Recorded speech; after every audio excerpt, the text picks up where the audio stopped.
Hello दोस्तों, welcome to toppers village. दोस्तों, अब हम इस एक्सरसाइज 16.3 प्रोबेबिलिटी के लास्ट यहाँ पे वीडियो बना रहे हैं। इसके अंदर 4 क्वेश्चंस बचे हैं, 18, 19, 20, 21, है ना। चारों के चारों जो क्वेश्चंस है वो एकदम प्रैक्टिकल क्वेश्चन है। तो क्वेश्चन नंबर 18 से स्टार्ट कर लेते हैं आज।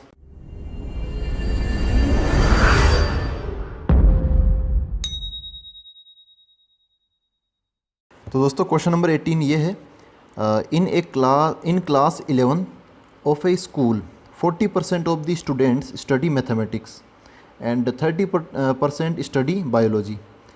10% of the class study both mathematics and biology. ठीक है, इनके पास मतलब दोनों सब्जेक्ट है। कुछ होता है ना कि वो आप ड्यूअल ले सकते हो, मतलब मैथ और बायो ले सकते हो। ऐसे हैं 10% क्लास। तो if a student is selected at random from the class, find the probability that he will be studying mathematics और बायोलॉजी। ठीक है, मैथमेटिक्स और लगा दिया, मतलब यूनियन, है ना। और का मतलब क्या है? यूनियन। तो ऐसा है 40% है मैथ्स पढ़ने वाले। अब उसके अंदर वो भी हो सकते हैं कि 40 मैथ वाले तो होंगे, बायो वाले भी इसमें हो सकते हैं। मैथ्स बोला ना ओनली, तो फिर मैथ्स तो उस वो लेंगे ही लेंगे। 30% बायो वाले हैं, तो इसमें मतलब बायो वाले तो होंगे, जो कंबाइंड होंगे, जो दोनों पढ़ते हैं वो भी हो सकते हैं। फिर क्या बोला कि 10% क्या है? बोथ मतलब क्या? ये वो लोग हैं जो कि बायो इंटरसेक्शन मैथ ये दोनों रखते हैं। ठीक है, तो ऐसी सिचुएशन है। हमें क्या चाहिए? यहाँ पे बोला है मैथमेटिक्स और बायोलॉजी, उसकी प्रोबेबिलिटी चाहिए। तो यहाँ पे क्या आ जाएगा? एम और बी, है ना, ये हमें चाहिए। तो इसको मैं ऐसे लिख सकता हूँ, प्रोबेबिलिटी ऑफ मैथ और का क्या बन जाएगा? यूनियन बन जाता है, और बी का बी आ जाएगा। और जो बीच में अगर एंड आ जाए, एंड, तो उसका इंटरसेक्शन बन जाता है, वो हमें पता होना चाहिए। तो देखो, ए यूनियन बी का फॉर्मूला पता होता तो हम यहाँ पर इसके हिसाब से ये एम यूनियन बी इसका फॉर्मूला बना सकते हैं। तो क्या बनेगा? Probability of M plus probability of B minus probability of M intersection B, ये। तो देखो, अब आप इनको इसको कैसे भी एज्यूम कर सकते हो ना, उसमें कोई दिक्कत वाली बात नहीं है। 40%, 30%, 10% ऐसे है। तो टोटल स्टूडेंट आप देखो 40% है, तो 40% मतलब चांस भी 40% ही हो गए। तो प्रोबेबिलिटी कैसे बोलोगे आप? प्रोबेबिलिटी ऑफ मैथमेटिक्स क्या बोलोगे? 40% चांस हो गए इसके, है ना। 40% स्टूडेंट ने ले रखा है, तो चांस भी 40% ही हो गए ना यार। अगर मान लो 50% स्टूडेंट्स ने मैथ ले रखा होता, मैं किसी एक स्टूडेंट को सिलेक्ट करता, उसके फिर मैथ लेने के चांस 50% हो जाते, तो प्रोबेबिलिटी 0.5 हो जाती। तो वही बात है, चांस जितने स्टूडेंट है उतने चांस होंगे। अगर कम स्टूडेंट है तो कम चांस, ज़्यादा स्टूडेंट है तो ज़्यादा चांस। यहाँ पे परसेंटेज में बात दे रखी है, तो मैं चाहूँ तो ऐसे मान सकता हूँ कि टोटल स्टूडेंट 100 है, तो मैथ वाले स्टूडेंट 40 हो जाएंगे, बायो वाले 30 हो जाएंगे। या फिर आप इसको डायरेक्ट वैसे कनेक्ट कर लो, आप टोटल स्टूडेंट्स एक्स भी ले सकते हो, है ना। तो उतने लफड़े में मत पड़ो। आप क्या करो, मैथ वाले कितने स्टूडेंट है? 40%, तो प्रोबेबिलिटी कितनी हो गई? 0.4 हो गई। आप इसको बस 100 से डिवाइड कर दो। बायो वाले स्टूडेंट कितने? 30%, तो प्रोबेबिलिटी ऑफ बायो क्या हो जाएगी? 0.3 हो जाएगी। बोथ रखने वाले 10% स्टूडेंट है, तो probability of B intersection M ये क्या हो जाएगी?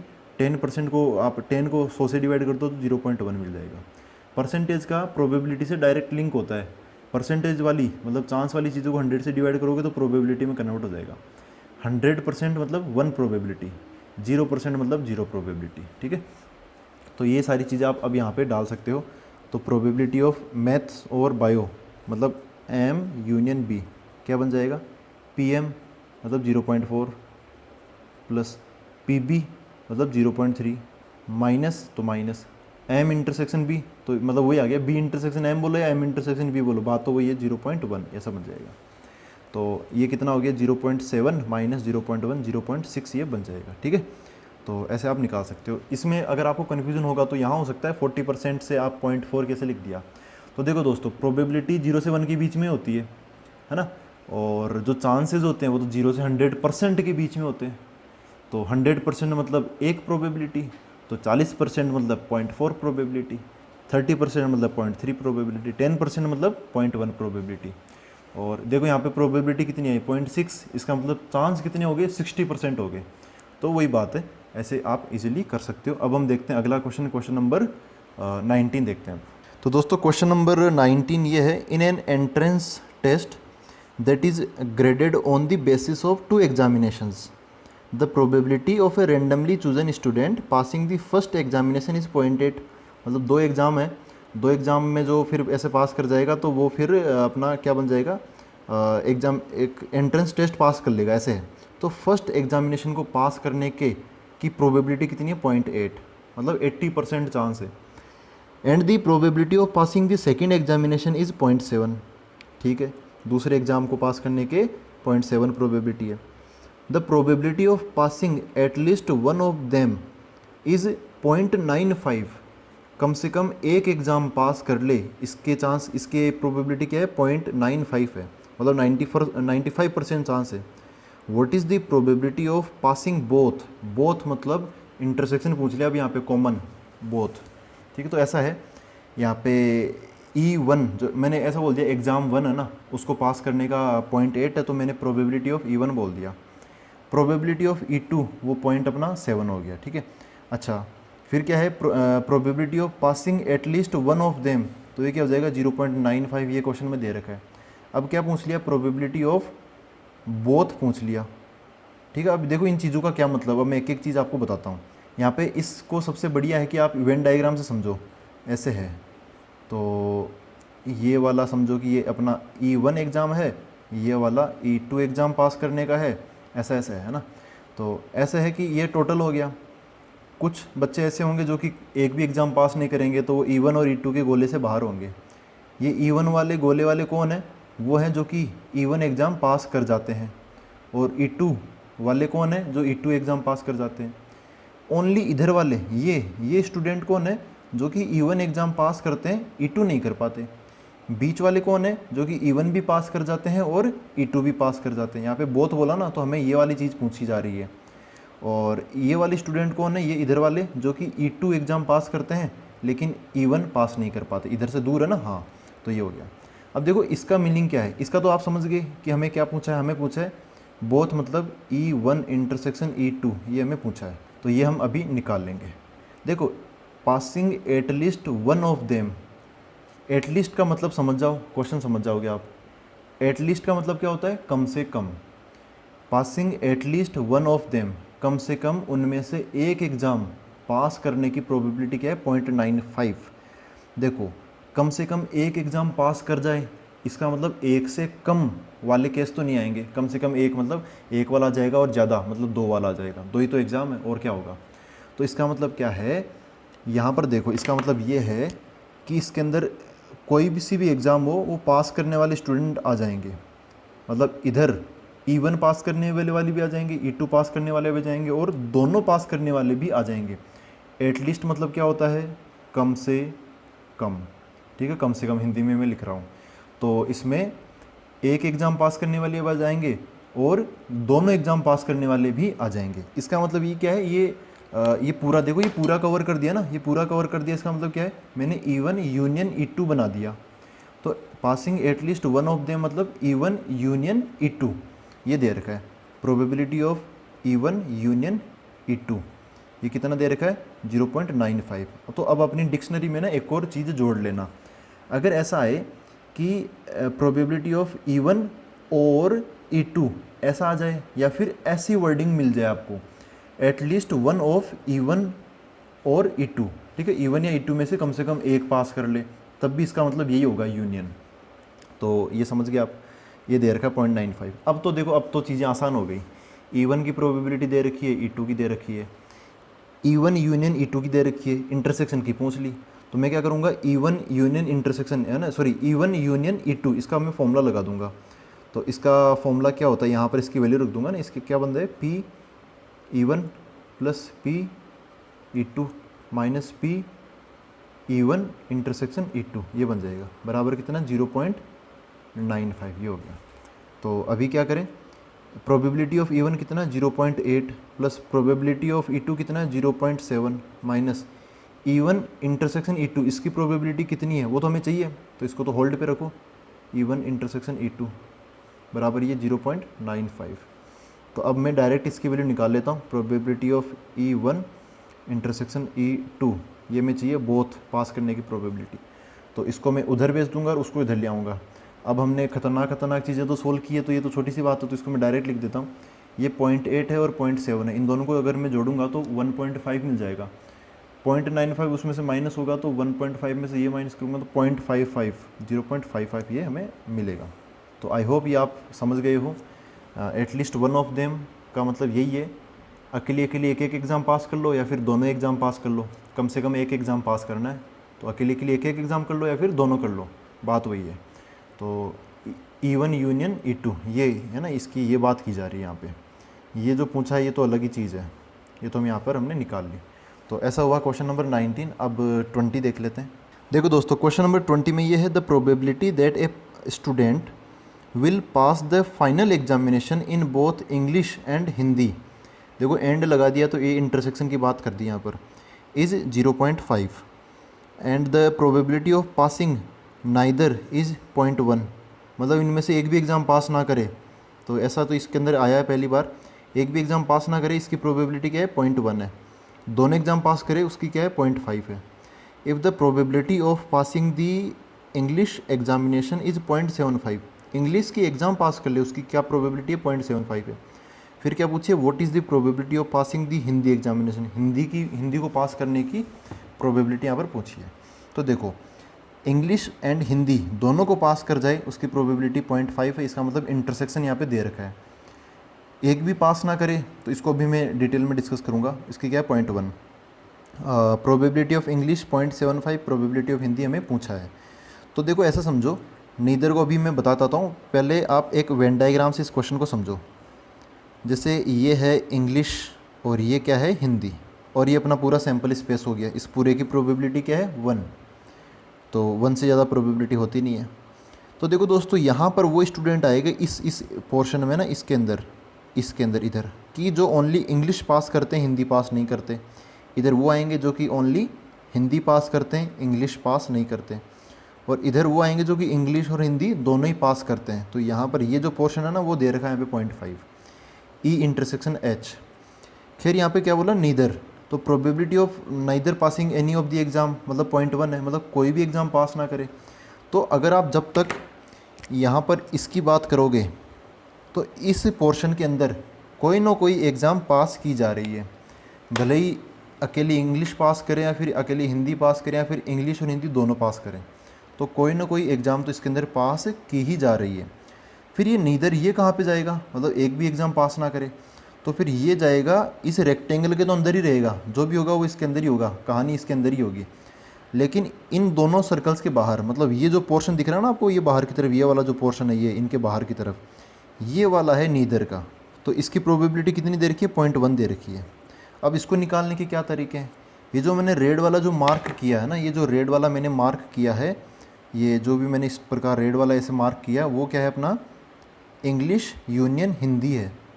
ठीक है, यूनियन क्यों लगाया, देखो जो बीच वाला है, जो बीच वाला ना ये वाला, ये तो एकदम जो बीचों बीच में है, जो दोनों के अंदर है, वो तो है अपना ई इंटरसेक्शन एच। और जो मैंने इस कोने से लेके यहाँ तक सब कुछ ही मार्क कर दिया, तो इंग्लिश वाले भी आ जाएंगे, हिंदी वाले भी आ जाएंगे और दोनों वाले भी आ जाएंगे, है ना। तो वो सब कुछ यूनियन के अंदर सब कुछ आ जाता है। तो इस चीज़ के मतलब इस ई यूनियन एच के बाहर की चीज़ है ना ये, इसका मतलब ये क्या है, इसको आप ऐसे भी बोल सकते हो, ई यूनियन एच का कॉम्प्लीमेंट। ठीक है, नीदर मतलब कोई सी भी एग्ज़ाम पास ना करे। तो देखो कोई ना कोई एग्ज़ाम पास करे, इसका मतलब इंग्लिश या हिंदी या दोनों, तो वो ई यूनियन एच में आ जाता है। लेकिन एक भी एग्ज़ाम पास ना करे, इसका मतलब क्या है, इस पर हम क्या लगा देंगे, कॉम्प्लीमेंट लगा देंगे। अगर जब तक हम कॉम्प्लीमेंट नहीं लगाते, मतलब इसका मतलब क्या है, कोई ना कोई भाई कम से कम एक एग्ज़ाम तो पास कर रहा है। ठीक है, कम से कम एक एग्ज़ाम, जैसा अभी पहले हमने देखा था। लेकिन इस पर कॉम्प्लीमेंट लगा दिया, कम से कम एक भी एग्ज़ाम पास ना करे, मतलब कोई सी भी एग्ज़ाम पास ना करे, तो वो इसके अंदर आ जाएगा। तो इसको आप क्या बोल सकते हो, probability of English union Hindi, मतलब कोई ना कोई एक एग्ज़ाम पास करे, नीदर बोल दिया तो इस पर क्या लगा दें, हम कॉम्प्लीमेंट लगा देंगे, ऐसा कर देंगे। तो ये वैल्यू यहाँ पर दे रखी है 0.1, हमें चाहिए प्रोबेबिलिटी ऑफ हिंदी। चलो निकाल लेंगे इसको। देखो तो कहाँ से चालू करें क्वेश्चन को, जो सबसे ज़्यादा कॉम्प्लिकेटेड चीज़ है यहाँ से हमें क्वेश्चन को चालू करना चाहिए। तो मैं इसको लिख लेता हूँ एक बार दोबारा, आप समझ गए। नीदर का मतलब ई यूनियन एच पे कॉम्प्लीमेंट क्यों लगाया, है ना, बाहर वाले पोर्शन हमने क्यों दिखाया। तो अब हम इसको आगे बढ़ते हैं। Probability of E union H का क्या है, कॉम्प्लीमेंट है। तो देखो इसकी वैल्यू कितनी दे रखी है, 0.1 दे रखी है। अब कॉम्प्लीमेंट वाली चीज़ सोल्व करनी है हमें, कॉम्प्लीमेंट वाली चीज़। तो किसी भी चीज़ पर यहाँ पर मैं इसकी जगह उंगली रख लेता हूँ ऐसे। यहाँ पे कोई इवेंट समझ लो ए है, तो ए के कॉम्प्लीमेंट की वैल्यू चाहिए, तो कैसे निकालेंगे? कॉम्प्लीमेंट मतलब नॉट ए, नॉट इवेंट। तो इवेंट की प्रोबेबिलिटी को अगर हम टोटल क्या होता है प्रोबेबिलिटी, मेरे पास 1 होती ना, तो 1 में से अगर ए की प्रोबेबिलिटी माइनस कर देंगे तो हमें ए डैश की प्रोबेबिलिटी मिल जाएगी। तो यहाँ पर भी ऐसे करेंगे, टोटल मतलब 1 में से अगर हम probability of E union H minus कर देंगे तो हमें ई यूनियन एच डैश की प्रोबेबिलिटी मिल जाएगी 0.1। तो क्या होगा, अब मुझे ये चाहिए, यही तो अननोन है, इसको इधर भेज दूंगा, उसको इधर ले आऊँगा, तो 1 माइनस 0.1, तो ये उधर जाके क्या हो गया, पी ई यूनियन एच हो गया। तो पी ई यूनियन एच इसकी प्रोबेबिलिटी क्या होगी, 1 माइनस 0.1, 0.9 हो गया। ठीक है, तो यार ये तो हम वैसे भी देख सकते थे, ये इस पूरे की प्रोबेबिलिटी 1 है, इस बाहर वाले की प्रोबेबिलिटी क्या है 0.1, तो फिर यहाँ पर ये जो पोर्शन अंदर की तरफ आएगा इसकी प्रोबेबिलिटी क्या होगी, 0.9 हो जाएगी, है ना। ये पूरा 1 है, बाहर वाले की प्रोबेबिलिटी 0.1 है, तो अंदर वाले की प्रोबेबिलिटी क्या हो जाएगी, 0.9 हो जाएगी। खैर ये वाला ज़्यादा सही तरीका है, ऐसे हमें करते हैं तो थोड़ा ऐसा लगता है कि हाँ भाई हमें चीज़ों की नॉलेज है। खैर अब हमें क्या चाहिए, प्रोबेबिलिटी ऑफ हिंदी चाहिए। तो अब एक और काम करते हैं, इसके भी टुकड़े कर देते हैं। Probability of A union B का फॉर्मूला पता आपको, ए फिर बी फिर माइनस कर देते हैं इंटरसेक्शन वाला, वही मैं यहाँ पे लगा रहा हूँ। ई यूनियन एच है तो प्रोबेबिलिटी ऑफ ई आ जाएगा, फिर प्रोबेबिलिटी ऑफ हिंदी आ जाएगा, minus probability of E intersection H आ जाएगा, बराबर 0.9। यही मैंने क्यों लगाया, क्योंकि मेरे को इंग्लिश की प्रोबेबिलिटी पता है, इंटरसेक्शन की प्रोबेबिलिटी पता है, हिंदी की निकालनी है।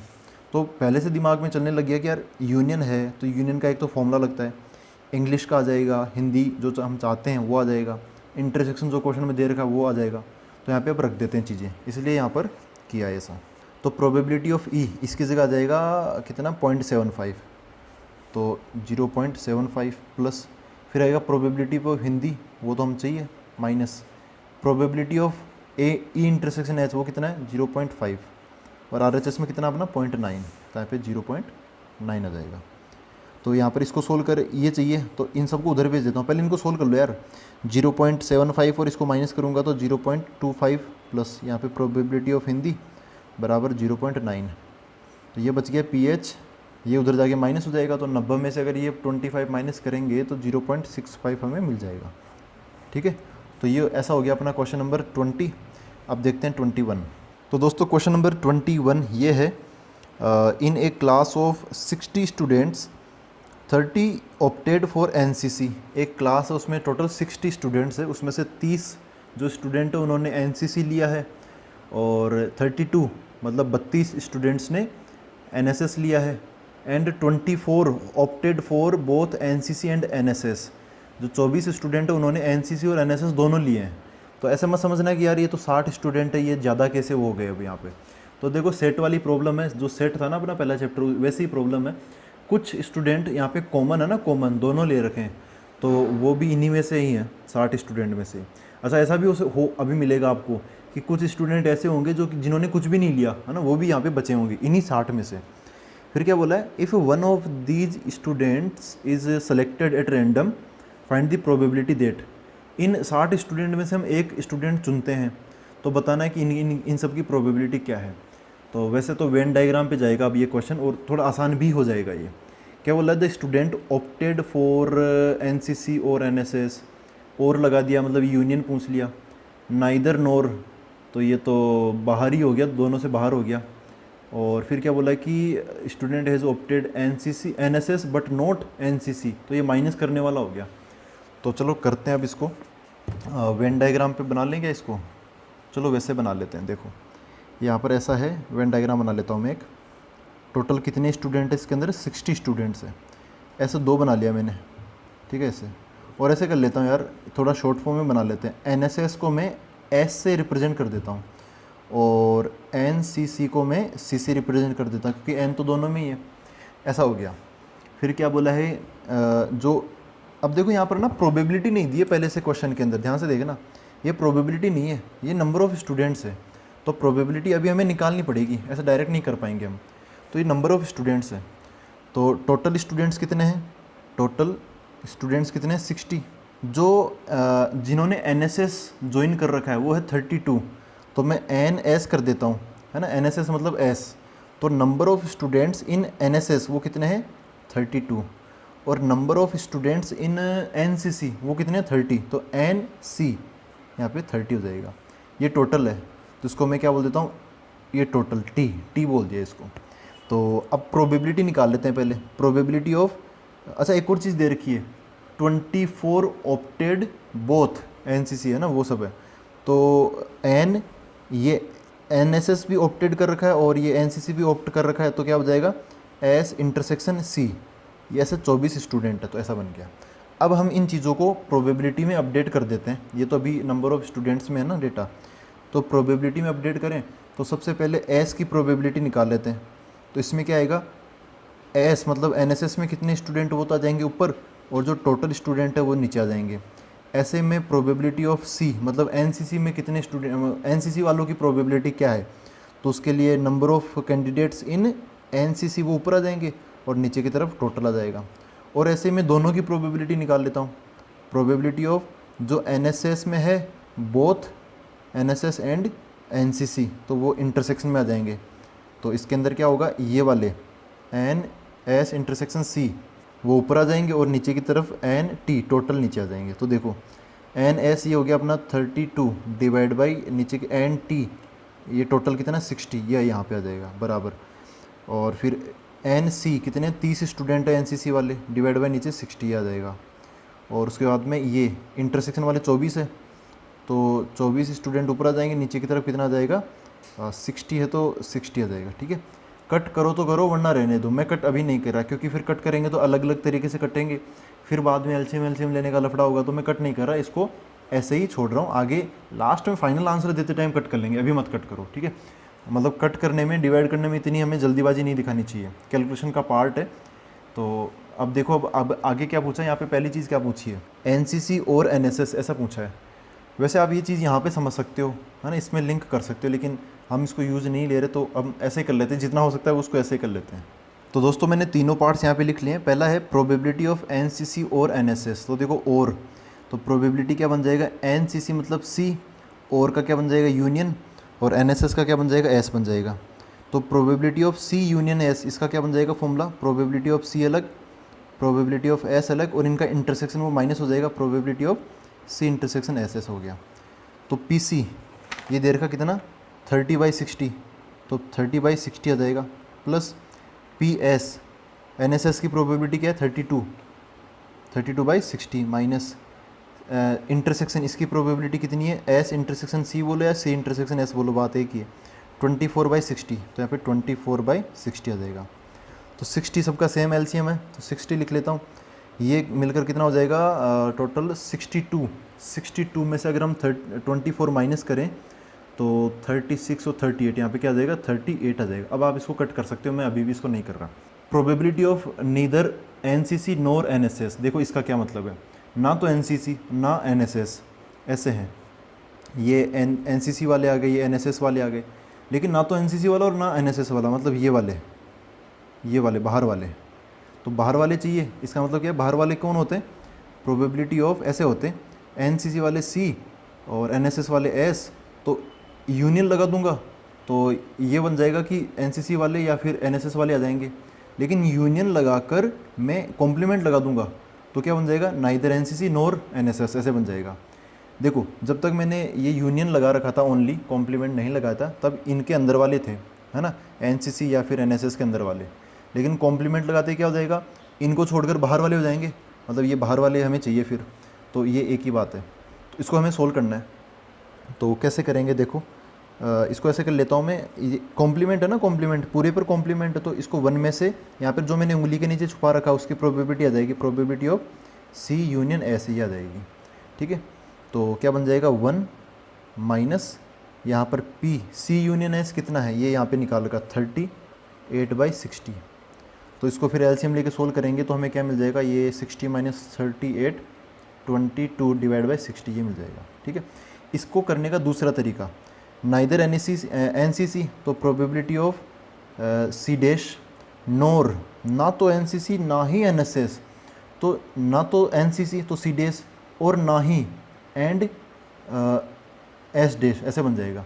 अब ये चीज़ क्या होती है, ये डी मॉर्गन्स लॉ लगाओगे तो ये क्या बन जाएगी, probability of C union S का कॉम्प्लीमेंट, जैसे है ना, कॉम्प्लीमेंट कॉमन ले लेना तो सी डैश का सी, इंटरसेक्शन का यूनियन और एस डैश का एस बन जाएगा और कॉम्प्लीमेंट यहाँ पर, और यही तरीका हमने यहाँ पर फिर लगा लिया।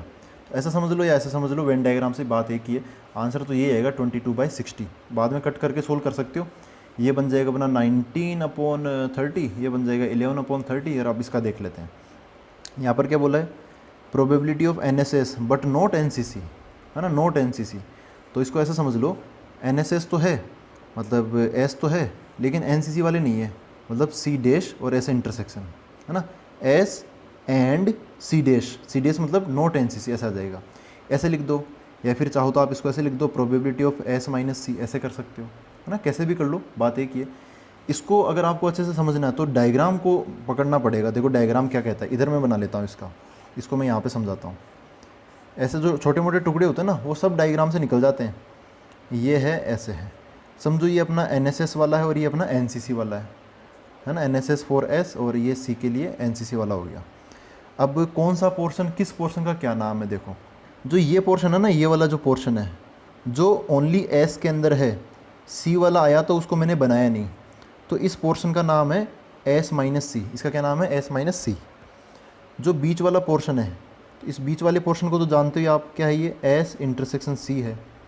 और जो इधर वाला जो पोर्शन है जो ओनली सी के अंदर है, जैसा इधर एस में हुआ था वैसा इधर किस में हो रहा है, सी में हो रहा है, तो इसका क्या नाम हो जाएगा, इधर एस में था तो एस वाला माइनस सी वाला मैंने काट दिया, तो इसका क्या हो जाएगा, सी वाला है लेकिन एस वाला मैंने नहीं लिया, इधर एस यहाँ तक फैला हुआ था उसको नहीं लिया, तो ये क्या हो जाएगा, सी माइनस एस हो जाएगा। ठीक है, तो हमें क्या चाहिए, एस माइनस सी, हमें क्या चाहिए, एस माइनस सी। तो ये जो एस माइनस सी वाला जो पोर्शन है वो कैसे आ सकता है, तो देखो आप चाहो तो पूरे पे अप्लाई कर दो कंसेप्ट, या फिर आप चाहो तो इस इतने से गोले पर अप्लाई कर दो, मतलब कैसे न कैसे करके ये जो मैंने ऐसे लाइनिंग बनाई ना, ये आना चाहिए किसी बड़े पोर्शन में। आप चाहो तो ये पूरा बड़ा पोर्शन ही ले लो, लेकिन फिर यहाँ से लेके यहाँ तक पूरी कैलकुलेशन करनी पड़ेगी। मैं ये बस ये छोटा सा ये वाला पोर्शन ले लेता हूँ, ये वाला पोर्शन दिख रहा है आपको, ये वाला पोर्शन। तो मैं बार बार इस गोले को मार्क ऐसे करके घुमा रहा हूँ, तो ये पूरा गोला किसका है, किसका है, इस पूरे गोले का क्या नाम है, एस, है ना, एस है इसका नाम। तो जैसे मैं बोलूँ प्रोबेबिलिटी ऑफ एस, तो इस पूरे गोले एस के दो टुकड़े हैं, ये बॉर्डर दिख रहा है आपको बीच में, ये छोटा सा बॉर्डर, इस बॉर्डर की इधर इसका क्या नाम है, एस माइनस सी, तो ये आ जाएगा probability of S minus C. Plus ये वाला भी आ जाएगा, इसके अंदर तो दोनों ही आ जाएंगे, दिस प्लस दिस, तो इसका क्या नाम है, एस इंटरसेक्शन सी। इसके आगे क्या लगा दूंगा मैं, पी लगा दूंगा ऐसे। ठीक है, तो इन दोनों की प्रोबेबिलिटीज़ को अगर हम मिलाएंगे तब हमें एस की प्रोबेबिलिटी मिल जाएगी। तो ये तरीका अपना निकालने का। ठीक है, यहाँ से इस डायग्राम से हम ये समझते हैं हमें क्या चाहिए, एस माइनस सी की प्रोबेबिलिटी, हम मतलब ये चाहिए हमें, तो ये चाहिए, तो फिर इसको मैं इधर की तरफ भेज दूंगा, तो क्या बन जाएगा, ये एस माइनस सी की प्रोबेबिलिटी कैसे है ना, ये निकाल लेते हैं यहाँ से, तो इसको इसके पास भेज दूंगा, तो क्या बन जाएगा, P S minus P S intersection C, ऐसे बन जाएगा, है ना, प्रोबेबिलिटी ऑफ एस इंटरसेक्शन, ये माइनस इधर है बीच में। तो पी एस की प्रोबेबिलिटी पता है क्या, हाँ पता है, अभी हमने निकाला था 32/60, तो यहाँ पे क्या आ जाएगा 32/60 माइनस एस इंटरसेक्शन सी, तो इसकी प्रोबेबिलिटी हमने निकाली थी 24/60, तो 24/60। मतलब बात ये है हम एनएसएस चाहते हैं लेकिन एनसीसी नहीं चाहते, तो जो एनएसएस की प्रोबेबिलिटी है ना, उसमें से जो कॉमन प्रोबेबिलिटी है, एनसीसी की पूरी प्रोबेबिलिटी मत हटाना यहाँ से, ओनली जो कॉमन प्रोबेबिलिटी ना वो हटा देना बस, तो हमें एनएसएस बट नॉट एनसीसी ये मिल जाएगा। तो इनमें कितना अंतर हो गया, ये 8 का अंतर हो गया, तो 8/60 इसका आंसर हो जाएगा कितना, 8/60। कट कर लोगे तो फिर 4 से कट जाएगा, आंसर कितना मिल जाएगा, 2/15 हमें मिल जाएगा। तो ऐसी हुई अपनी ये एक्सरसाइज कौन सी, 16.3। अब मिलते हैं अगले वीडियो के अंदर, मिसलिनियस एक्सरसाइज उसमें देखेंगे। Thank you very much.